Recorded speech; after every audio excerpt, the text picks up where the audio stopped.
Hello အားလုံးပဲမင်္ဂလာပါရှင်ညီမတို့ပြည်သူ့မှုတော်အောက်ဘက်ဝင်ရှိခြင်းဖြစ်ပါတယ်ရှင်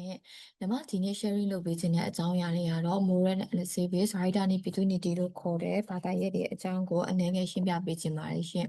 moral ဆိုတာဘာလဲ civic ဆိုတာဘာလဲဆိုတဲ့အဓိပ္ပာယ်လေးကိုပထမဆုံးအနေနဲ့ရှင်းပြပေးခြင်းပါတယ်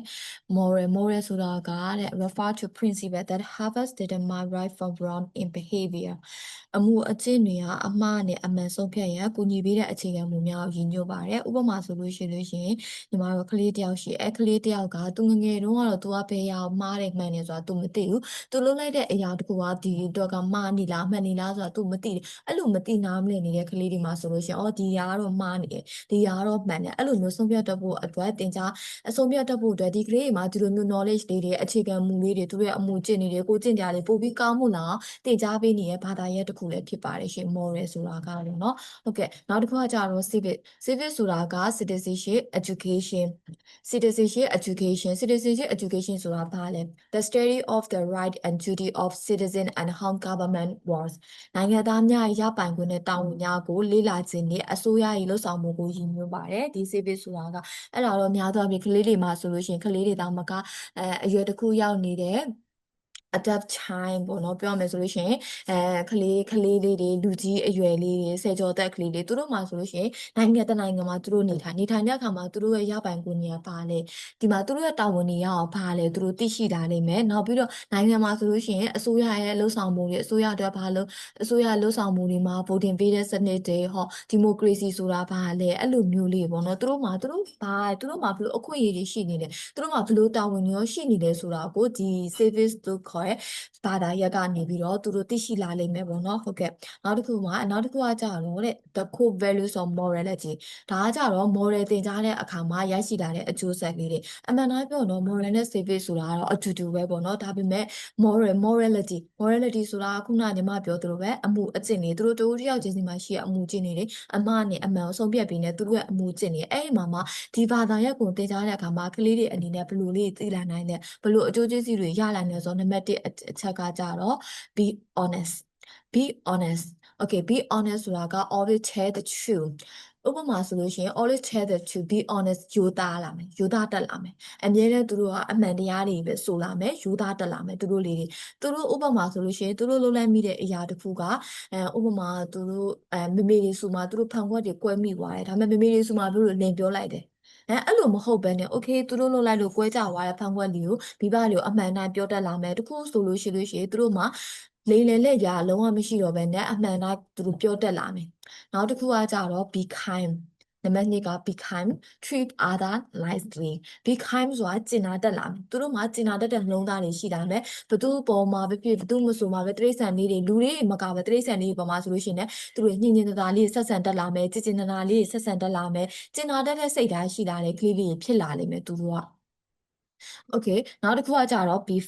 fair က don't cheat or take advantages be fair ဆိုတာကညီမတို့ရိုးရှင်းပြောရမလို့မျှတမှုရှိလားမျှတမှုရှိလားဆိုရဲအဓိပ္ပာယ်က don't cheat or take advantage သူတစ်ပါးအပေါ်မှာ twist တွေမများဘူးသူတစ်ပါးကလိမ်လည်လှည့်ပြားတာမရှိဘူးဗက်လိုက်တာမျိုးတွေမရှိဘူးမများမတပဲနဲ့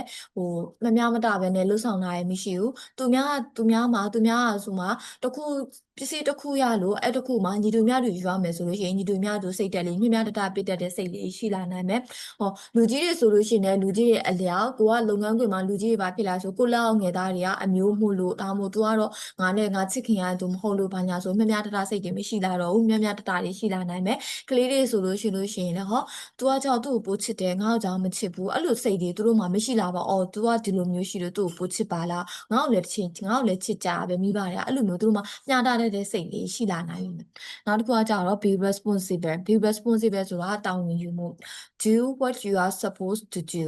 okay เนาะသူတို့မှာတာဝန်ယူမှုလေးရှိလာမယ်သူတို့လုပ်ချင်တဲ့အရာလေးတွေသူတို့လုပ်ရတယ်သူတို့လုပ်ရမယ့်အရာလေးကိုသူတို့ကောင်းကောင်းလုပ်နိုင်နိုင်မယ်သူတို့တာဝန်ယူမှုတာဝန်ခံမှုအပြည့်နဲ့သူတို့လုပ်နိုင်နိုင်မယ်ဘာဖြစ်လဲဆိုတော့ကိုလုံးလိုက်တဲ့လုပ်ရက်တစ်ခုပေါ်မှာသူတို့တာဝန်ယူမှုအပြည့်ရှိလာလဲဥပမာကိုက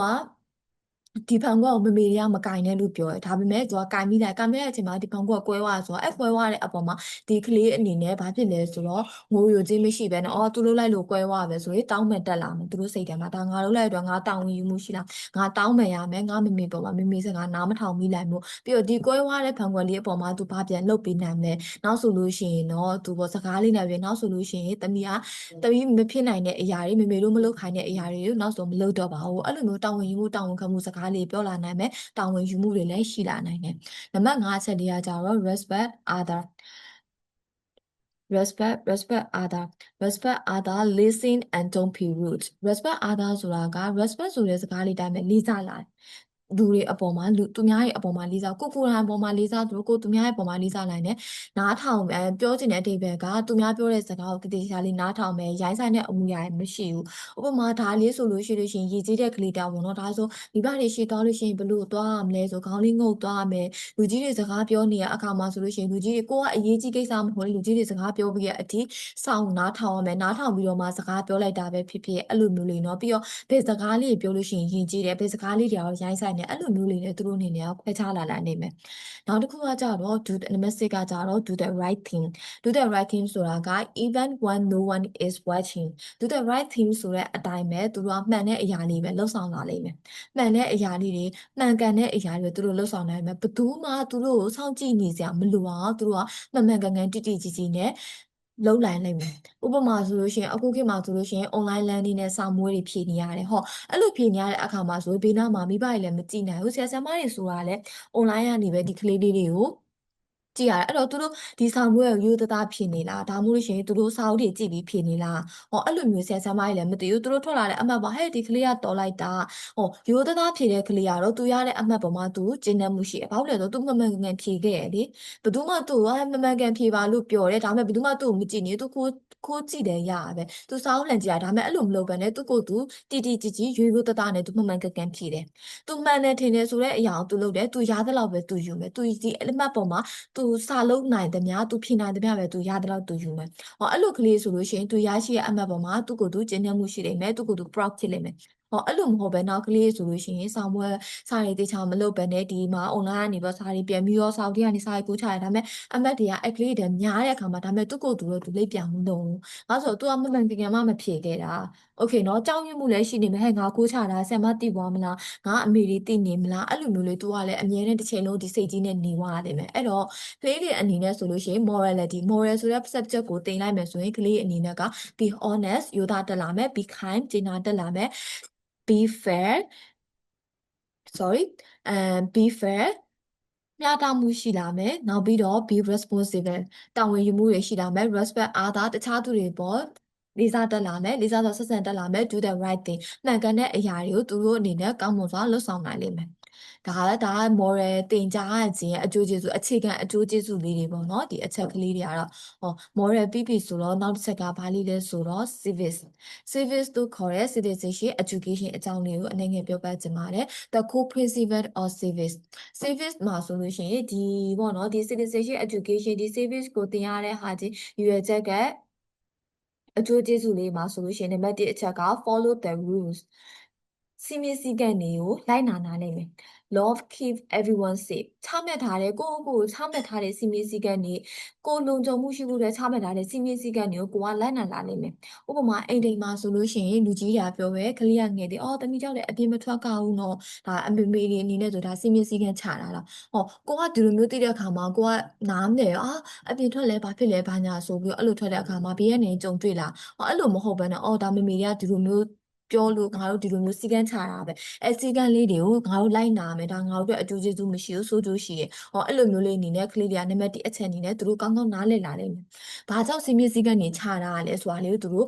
့တည်လာပြီးတော့စီမင်းစည်းကမ်းလေးတွေကိုလိုက်နာနာလိမ့်မယ်အိမ်တဲ့အိမ်မှာကျောင်းမှာပဲဖြစ်ဖြစ်အိမ်တဲ့မှာဖြစ်ကျောင်းတဲ့ကျောင်းမှာဖြစ်ဖြစ်ဟောရက်ွက်ထဲမှာပဲဖြစ်နောက်ဆုံးတိုင်းပြည်တပြည်မှာပဲရှိဖြစ်ချမှတ်ထားတဲ့စီမင်းစည်းကမ်းတွေကိုလိုက်နာနာလိမ့်မယ်နံပါတ်2ချက်ကတော့ vote have choose leader when you are old enough ဒါကြတော့ကလေး16နှစ်ပေါ့နော်ပုံတင်ပေးလို့ရတဲ့အရွယ်တစ်ခုဒါမှမဟုတ်လို့ရှိရင်လည်းကျောင်းတစ်ကျောင်းမှာရှိရပုံတင်ပေးလို့ရအရွယ်တစ်ခုပေါ့နော်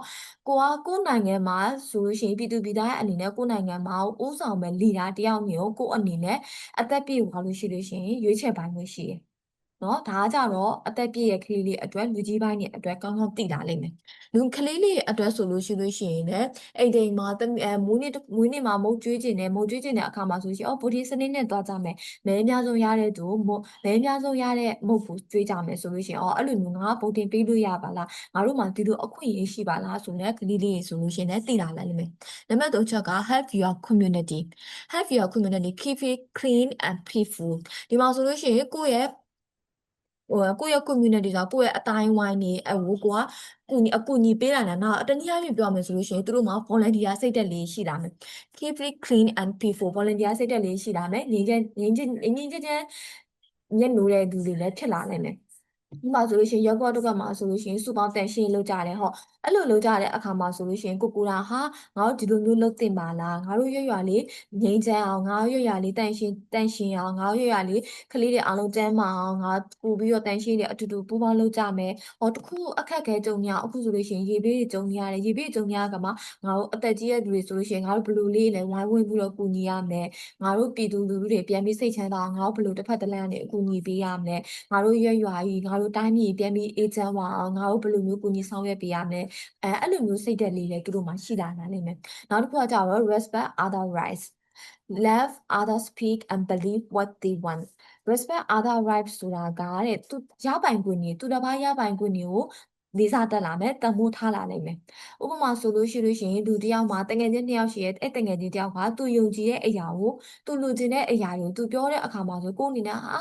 ဒါကြီးကမဖြစ်နိုင်ပါဘူးဘာညာဆိုလို့ရှိရင်ဒါဒီတငယ်ချင်းပေါ်မှာကိုကလေးစားမှုမရှိတာဒီတငယ်ချင်းပြောတဲ့အရာကြီးကိုပြည့်ရည်ပြလိုက်တာနဲ့အတူတူပဲအဲ့လိုမဟုတ်ဘဲနဲ့မင်းပြောတဲ့အရာကြီးကဒါဖြစ်နိုင်နေရှိတယ်အတူတူစူးစမ်းမယ်ဆိုလို့ရှိရင်တော့ဒီအရာကြီးကငါတို့ဖြစ်နိုင်နေရှိတယ်သူတစ်ပါးယုံကြည်နေတဲ့အရာတစ်ခုမှာကိုကပြောမယ်ဆိုလို့ရှိရင်ကိုကအားမပေးရင်တော့မှမလေးမစားမဆက်ဆံရအောင်ဒီလူအပေါ်မှာပေါ့နော်ဒီလူပေါ်မှာမလေးစားမဆက်ဆံရအောင်ဒီကလေးကိုအားပေးပေးရမယ်ဒီကလေးပေါ်မှာโอเคလေးစားဖို့အပြေးထားရမယ် तू ပြောနေတဲ့အရာ तू ယုံကြည်တဲ့အရာတွေပြောတဲ့အခါမှာ तू ရပိုင်ခွင့်နေအားလုံးကိုလေးစားမှုအပြေးပေးရမယ် तू ကတော့ဒီလိုရပိုင်ခွင့်ရှိနေတယ်ရှိနေတယ်โอเคငါလည်းဒီလိုရပိုင်ခွင့်ရှိရပဲငါမှလည်းဒါရှိရအဲ့လိုမျိုးဆိုတာလက်စားလို့ရှိရင် तू ဘာအကြောင်းပြောနေတယ် तू ကိုးကွယ်တဲ့ဘာသာမတူနေကိုးကွယ်တဲ့ဘာသာမျိုးနေချင်မှာ तू ကိုးကွယ်တဲ့ဘာသာအကြောင်းပြောလို့ရှိရင်ငါတို့ဗုဒ္ဓဘာသာဒီလိုမဟုတ်ပါဘူးနင်တို့ကဒီမှာအဲ့လိုပြောနေမယ်ဆိုโอเคနင်တို့မှာနင်တို့နေရှင်ငါတို့ရှိရငါတို့ကလူချင်းအတူတူပဲနင်ယုံကြည်ရလဲငါလေးစားတယ်ငါယုံကြည်ရလဲလေးစားပြီးအဲ့လိုမျိုးလေးကိုရတယောက်နဲ့တယောက်လေးစားမှုတွေရှိတာနိုင်တယ်နောက်တစ်ခုကကြတော့ be involved ဆိုတာကပါဝင်မယ် talk about ideas and make things better ပါဝင်လှုပ်ဆောင်နိုင်လိမ့်မယ်ပေါ့နော်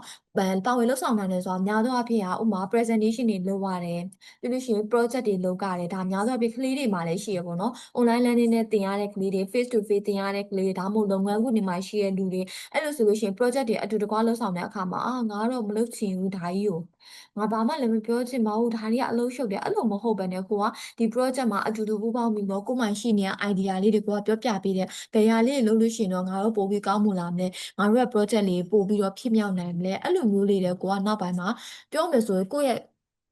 communication skill ပေါ့ကိုယ့်ရဲ့ communication skill တွေပိုကောင်းလာတယ်ကိုယ့်ရဲ့ပြောရဲဆိုရဲပေါ့လုပ်ရဲကိုင်ရဲတဲ့ skill တွေလည်းပိုပြီးတော့ကောင်းလာလိမ့်မယ်ကိုယ့်ရဲ့ idea လေးမှာကိုယ်တကယ်ချင်းညောင်းရှိနော်ဗီဒီယိုတစ်ခုလုပ်လိုက်လို့ကွာဒီတကယ်ချင်းကတော့ editing ဘက်ကိုကျွမ်းကျင်တယ်ငါကကြတော့ content ဘက်ကိုကျွမ်းကျင်နှစ်ယောက်ပေါင်းပြီးတော့ကောင်းမှုနဲ့ဗီဒီယိုတစ်ခုလည်းဖန်တီးနိုင်တယ်အဲ့လိုမျိုးလေးပူးပေါင်းပါဝင်မှုတွေရှိလာလိမ့်မယ်ကလေးတွေအနေနဲ့နောက်တစ်ခါကျတော့ be fair and just support equal treatment for all people ဒါကကြတော့ခုန fair ဖြစ်တာဒီလိုမှလည်းအဲ့လိုပဲတင်းနဲ့မြတနဲ့ fair ဖြစ်အောင်ကိုကလုံးဆောင်နိုင်လိမ့်မယ်ပြီးလို့ရှိရင်ကိုယ့်ရဲ့ဘေးပတ်ဝန်းကျင်မှာရှိတဲ့လူတွေကိုပတ်ဝန်းကျင်ကိုမိသားစုပတ်ဝန်းကျင်တွေအားလုံးကိုကညီတူများတူနဲ့ဆက်ဆံလာလိမ့်မယ်ညီတူများတူနဲ့အားပေးအားမြောက်ပြုလာနိုင်လိမ့်မယ်ဥပမာဆိုလို့ရှိရင်ကိုကကလေးနှစ်ယောက်ရှိတဲ့အခါမှာကလေးတစ်ယောက်ကစတော်တယ်တယောက်ကတော့စာမတော်အဲ့တော့စာတော်တဲ့ကလေးတွေကိုကိုကပို့ပြီးတော့လေးစားဆက်ဆံပေးသူကအတန်းထဲမှာစာအရင်တော်တာသူ့ကိုငါတို့ကပို့ပြီးမုတ်ကြွကြရပါညာအဲ့လိုမဟုတ်ပဲနဲ့စာမတော်တဲ့ကလေးတွေပို့ပြီးတော့ဒီချက်ပို့ပြီးသူ့ဘဝလေးစာကြိုးစားကျင်လာအောင်ကိုကပို့ပြီးတော့လမ်းညွှန်ပေးရပဲဖြစ်ပြီးလို့ရှိရင်ဒီကလေးလေးကဒီလိုဒန်းတူခွင့်လေးရှိတဲ့ဆိုတာလေးကိုကပြောပြပြပြီးဒီကလေးပေါ်မျှတာကွာဆက်ဆံပေးပါโอเคစာတော်တဲ့ကလေးကြောင့်မုတ်တစ်ခုကျွေးပြီးစာမတော်တဲ့ကလေးကြောင့်တဝက်ကျွေးအဲ့လိုမျိုးမဟုတ်ဘဲနဲ့ဘယ်ရောင်မစိုးညီတူမျှတူနဲ့တင်းဆက်ဆံလာလိမ့်မယ်အရာအားလုံးပေါ်မှာတိရစ္ဆာန်လေးပဲဖြစ်လူပေါ်ပဲဖြစ်ဘယ်သူ့ပုံမှာမစိုးကွာသူကတင်းနဲ့မျှတာဆက်ဆံလာလိမ့်မယ် ဒီအချက်လေးမှာဆိုလို့ရှိရင် the core principle of service ဒီ service ကိုသင်ကြားရတဲ့အကျိုးကျေးဇူးမှာဆိုလို့ရှိရင်သူက